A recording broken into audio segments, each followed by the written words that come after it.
Perkenalkan, nama saya Firdaus Ramadan Arisda, NPM 17011018 kelas A.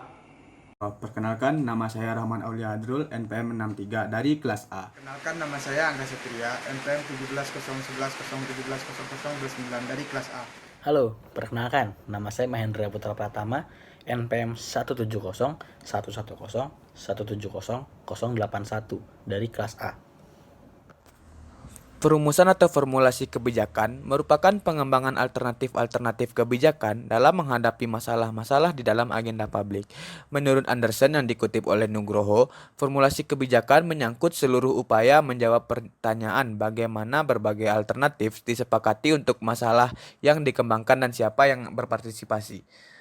Menurut Dunn, perumusan kebijakan adalah pengembangan dan sintesis terhadap alternatif-alternatif pemecahan masalah. Apa itu Undang-Undang Cipta Kerja? Omnibus Law atau Undang-Undang Cipta Kerja ini adalah sebuah konsep yang menggabungkan secara resmi atau amandemen beberapa peraturan perundang-undangan menjadi satu bentuk undang-undang yang baru. Undang-Undang Omnibus Law atau Cipta Kerja ini merupakan undang-undang baru yang menggabungkan regulasi dan memangkas beberapa pasal dari undang-undang sebelumnya, termasuk pasal tentang ketenagakerjaan menjadi peraturan perundang-undangan yang lebih sederhana. Latar belakang terjadinya atau terbentuknya Undang-Undang Cipta Kerja ini. Tujuan awal untuk pembentukan Undang-Undang Cipta Kerja ini adalah untuk menarik investasi sebanyak-banyaknya. Kebijakan ini pun sudah mempelajari dari kejadian sebelum-sebelumnya, di mana pada peristiwa awal reformasi birokrasi yang dilakukan oleh Presiden Joko Widodo, pada awal pemerintahannya, investasi masih relatif rendah, meskipun setiap tahunnya selalu mengalami pertumbuhan, tapi tidak membuat pemerintahan Jokowi Yusuf Kala pada saat itu menjadi puas. Pada 2018, pemerintahan Presiden Joko Widodo di bawah Menteri Koordinator Bidang Perekonomian mengeluarkan 16 paket kebijakan ekonomi. Salah satu inti dari dikeluarkannya paket kebijakan ekonomi itu adalah untuk mempermudah investor masuk. Dalam paket 16 kebijakan ekonomi ini ada beberapa hal yang menghambat investasi seperti misalnya penyederhanaan perizinan pertanahan untuk kegiatan penanaman modal hingga menetapkan formulasi upah minimum provinsi atau UMP. Paket kebijakan ekonomi yang dikeluarkan pada tahun 2018 lalu ini dinilai tidak efektif karena investasi yang masuk ke Indonesia belum ada perubahan yang signifikan. Yang kedua dari latar belakang Undang-Undang Omnibus Law ini adalah semangat dari undang-undang ini sejatinya pada awalnya memang ditujukan untuk menangkal gelombang pemutusan hubungan kerja atau PHK. Pertumbuhan ekonomi merosot drastis karena pandemi hingga minus dan gelombang PHK justru muncul lebih awal mendahului prediksi sebelumnya. Diharapkan Undang-Undang Cipta Kerja ini merupakan sebagai sebuah payung hukum bagi para pekerja dan penerapannya masih membutuhkan aturan turunan mulai dari peraturan pemerintah hingga peraturan menteri. Menurut Widodo, pada tahap policy formulation, paling tidak terdapat 4 macam kegiatan atau tahap yang harus dilalui, yaitu problem identification, agenda settings, policy problem formulation, dan juga policy design. Formulasi kebijakan dapat dipandang sebagai suatu proses yang terdiri dari 4 tahap. Itu menurut Winarno, yang meliputi A. Perumusan masalah. Mengenali dan merumuskan masalah merupakan langkah yang paling fundamental dalam perumusan sebuah kebijakan. Untuk dapat merumuskan suatu kebijakan dengan baik, maka masalah-masalah publik harus dikenali dan didefinisikan dengan baik pula. Kebijakan publik pada dasarnya dibuat untuk memecahkan masalah yang ada di dalam masyarakat. Oleh karena itu, seberapa besar kontribusi yang diberikan oleh kebijakan publik dalam menyelesaikan masalah-masalah dalam masyarakat menjadi pertanyaan yang sangat menarik dalam evaluasi kebijakan publik. Namun demikian, apakah pemecahan masalah tersebut memuaskan atau tidak bergantung pada ketepatan masalah-masalah publik tersebut dirumuskan? Rushevsky secara eksplisit menyatakan bahwa kita lebih sering gagal menemukan pemecahan masalah yang tepat dibandingkan dengan menemukan masalah yang tepat. Lalu yang kedua ada agenda kebijakan. Sebetulnya tidak semua masalah publik akan masuk dalam agenda kebijakan. Masalah-masalah tersebut saling berkompetisi antara satu dengan yang lainnya. Hanya masalah-masalah tertentu yang pada akhirnya akan masuk dalam agenda kebijakan. Suatu masalah untuk masuk ke dalam agenda kebijakan harus memenuhi syarat-syarat tertentu. Seperti misalnya, apakah masalah tersebut mempunyai dampak yang besar bagi masyarakat dan membutuhkan penanganan yang harus segera dilakukan. Pada fase ini, pemerintah berupaya menyusun sejumlah agenda penting yang perlu dibahas dan selanjutnya dijadikan materi pokok perumusan kebijakan publik. Agenda yang disusun pemerintah menyangkut beberapa masalah pokok, yaitu masalah rutinitas pemerintah, masalah dari masyarakat, dan mungkin masalah baru yang berada di masyarakat. Masalah publik yang telah masuk ke dalam agenda kebijakan akan dibahas oleh para perumus kebijakan, seperti kalangan legislatif, kalangan eksekutif, agen-agen pemerintah, atau mungkin juga kalangan yudikatif. Masalah-masalah tersebut dibahas berdasarkan tingkat urgensinya untuk segera diselesaikan. Lalu yang ketiga ada pemilihan alternatif kebijakan untuk memecahkan suatu masalah. Setelah masalah-masalah publik didefinisikan dengan baik dan para perumus kebijakan sepakat untuk memasukkan masalah tersebut ke dalam agenda kebijakan, maka langkah selanjutnya adalah membuat pemecahan masalah. Di sini para perumus kebijakan akan berhadapan dengan alternatif kebijakan yang dapat diambil untuk memecahkan masalah tersebut. Pada tahap ini, para perumus kebijakan akan dihadapkan pada pertarungan kepentingan antar berbagai aktor yang terlibat dalam perumusan suatu kebijakan. Dalam kondisi seperti ini, maka pilihan-pilihan kebijakan akan didasarkan pada kompromi dan negosiasi yang terjadi antara aktor yang berkepentingan dalam pembuatan kebijakan. Lalu yang keempat atau yang terakhir ada tahap penetapan kebijakan. Setelah salah satu dari sekian alternatif kebijakan diambil sebagai cara untuk memecahkan masalah kebijakan, maka tahap paling akhir dalam pembuatan kebijakan adalah menetapkan kebijakan yang dipilih tersebut sehingga mempunyai kekuatan hukum yang mengikat. Alternatif kebijakan yang diambil pada dasarnya merupakan sebuah kompromi dari berbagai kelompok kepentingan yang terlibat dalam pembuatan kebijakan tersebut.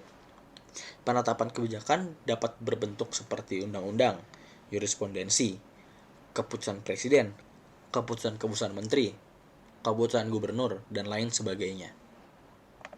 Untuk dapat lebih memahami soal formulasi kebijakan, maka kelompok kami mengambil studi kasus dengan contoh RUU Cipta Kerja yang sedang ramai dibahas sekarang. Selanjutnya adalah stakeholder yang terlibat di dalam RUU Cipta Kerja. Di dalam buku Cultivating Peace yang berjudul Conflict and Collaboration in Natural Resource Management, Ramirez mengidentifikasi berbagai pendapat mengenai stakeholder ini. Beberapa definisi yang penting dikemukakan seperti Freeman 1984 yang mendefinisikan stakeholder sebagai kelompok atau individu yang dapat mempengaruhi dan atau dipengaruhi oleh suatu pencapaian tujuan tertentu. Di dalam RUU Cipta Kerja terdapat 5 stakeholder di dalamnya. Yang pertama adalah DPR sebagai lembaga legislatif yang merumuskan dan membuat RUU Cipta Kerja yang harus disahkan oleh Presiden. DPR menampung semua aspirasi masyarakat dan melahirkannya menjadi sebuah produk hukum yang berbentuk RUU Cipta Kerja, di mana produk hukum ini sekarang berpedoman kepada Omnibus Law. Yang kedua adalah Presiden sebagai lembaga eksekutif yang menjadi lembaga yang menjalankan RUU ini yang berlandaskan dengan hukum. Kemudian stakeholder yang ketiga adalah investor. Investor merupakan lembaga atau perseorangan yang terkena dampak dari RUU Cipta Kerja, di mana di dalam RUU Cipta Kerja banyak kebijakan yang dibuat yang mengatur tentang investor asing maupun investor dalam negeri. Yang keempat merupakan kepala daerah. Kepala daerah selaku pimpinan daerah menjalankan perintah dari Presiden dan bertanggung jawab pada Presiden untuk menetapkan kebijakan baru di daerahnya, sehingga RUU ini yang terdapat di daerah dipimpin oleh kepala daerah. Yang terakhir adalah tenaga kerja. Tenaga kerja merupakan subjek yang sedang dibahas di dalam RUU Cipta Kerja ini, di mana RUU ini dibuat untuk mengatur lebih lanjut tentang perihal teknis dari tenaga kerja dan investor.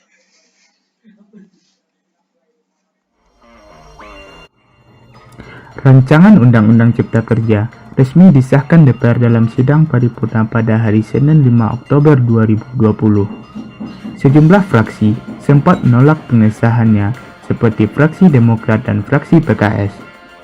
Undang-Undang Cipta Kerja lahir dari Omnibus Law. Omnibus Law adalah sebuah konsep yang menggabungkan secara resmi beberapa peraturan perundang-undangan menjadi satu bentuk undang-undang yang baru. Dengan adanya Undang-Undang Omnibus Law Cipta Kerja ini, maka Undang-Undang Nomor 13 tentang Ketenagakerjaan tidak berlaku lagi. Adapun hal-hal yang melatar belakangi pemerintah untuk membuat rancangan Undang-Undang Cipta Kerja tersebut adalah 1. Perlambatan ekonomi global. 2. Potensi stagnasi perekonomian Indonesia. 3. Belum optimalnya daya saing Indonesia. Tujuan dari dibuatnya rancangan Undang-Undang Cipta Kerja ini adalah untuk meningkatkan iklim usaha yang kondusif dan atraktif bagi investor, meningkatkan pertumbuhan ekonomi Indonesia, meningkatkan kepastian hukum, dan mendorong minat warga negara asing. Masalah yang muncul kemudian adalah terjadi penolakan dari berbagai pihak terhadap Undang-Undang Cipta Kerja, seperti buruh secara keseluruhan tidak menyetujui beberapa poin rancangan Undang-Undang Cipta Kerja yang dianggap merugikan para buruh. Mereka menilai peraturan ini akan merugikan pekerja, mengancam HAM, serta merusak lingkungan. Untuk menyampaikan aspirasinya, hal berbeda disampaikan oleh pihak pemerintah, di mana rancangan Undang-Undang Cipta Kerja ini memberikan manfaat bagi pelaku UMKM, menawarkan kemudahan bagi pendirian koperasi, mengatur pesangon dan perlindungan pegawai yang kena PHK, dan perlindungan hukum bagi pelaku usaha. Selain aksi demonstrasi, para buruh dan mahasiswa mendesak Presiden untuk mengeluarkan Perpu. Jika rancangan undang-undang tersebut tidak ditandatangani oleh Presiden dalam kurun waktu paling lama 30 hari terhitung sejak RUU disetujui bersama, maka RUU tersebut sah menjadi undang-undang dan wajib diundangkan oleh Kementerian Hukum dan Hak Asasi Manusia. Melihat kondisi yang ada saat ini, sudah saatnya kita untuk saling menghargai antar sesama. Jangan sampai di tengah keterpurukan ekonomi dan di tengah pandemi COVID-19 yang sedang melanda ini, justru membuat kita terpecah belah. Sebaiknya, DPR dan pemerintah menjelaskan dan memberi keyakinan bahwa Undang-Undang Cipta Kerja yang mencakup 15 bab dan 174 pasal itu sama sekali tidak bertujuan mencelakai atau merugikan para pekerja.